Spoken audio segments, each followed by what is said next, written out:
The Senate notes with deep concern the attack on Senator Ifeanyi's convoy on Sunday, September 11, 2022, at Enugu in Njikoka local government area of Anambra State.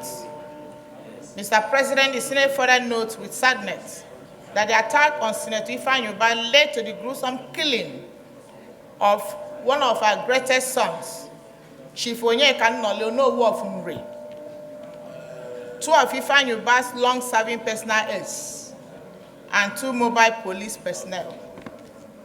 Mr. President, the Senate is concerned that the killings, maiming and wanton destruction of lives have now become a recurring decimal in the southeastern part of Nigeria, where unknown gunmen terrorize citizens on a regular basis.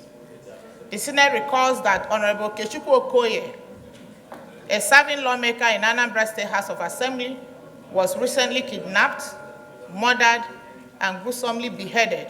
To date, no arrest or report has been made in the connection with this killing. The Senate is worried that these attacks by armed men have continued in the Southeast, despite repeated government assurances to address this pervasive security crisis in our country, especially in the Southeast. The Senate further worried that if the federal government does not intervene urgently, these heinous and barbaric killings may continue, thereby subjecting the people of Anambra State to untold fear and hardship.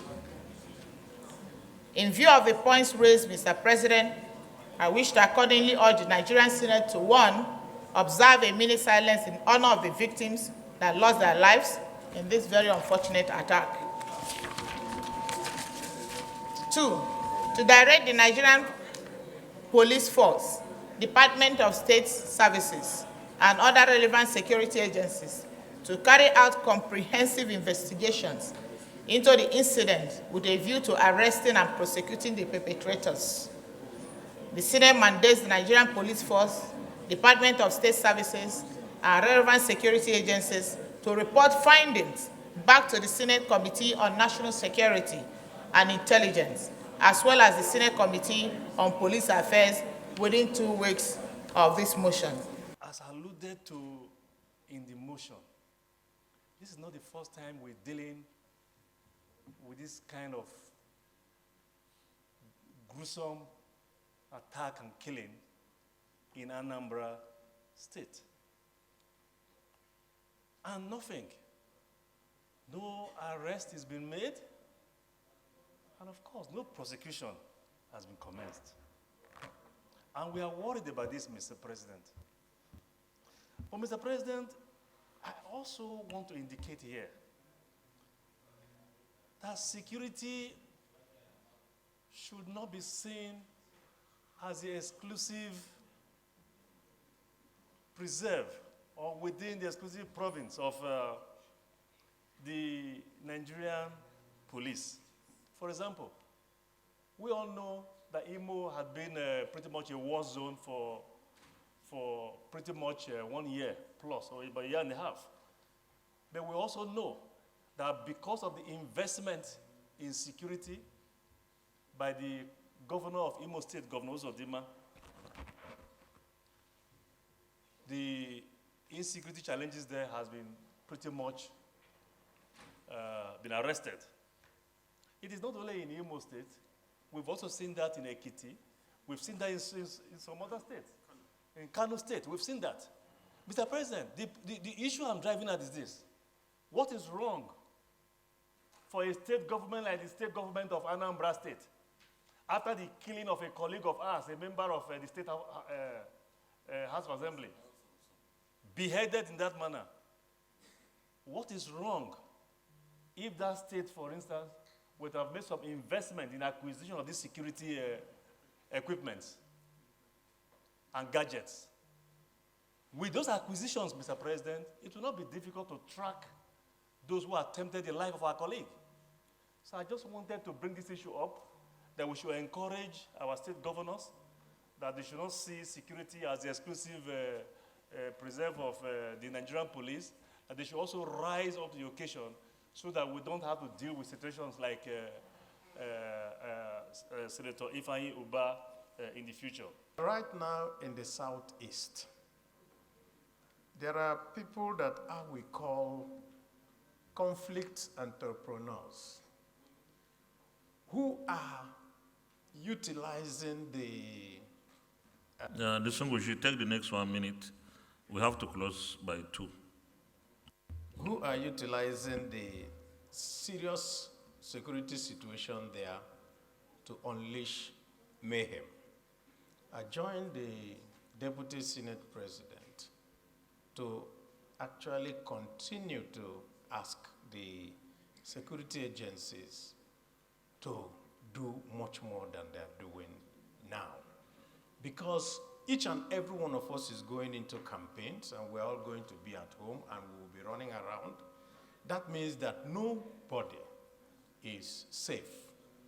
Noting also, sir, that when kidnapping started in the South, it's spread all over the country now. So we don't want this type of ugly incident to spread throughout the country.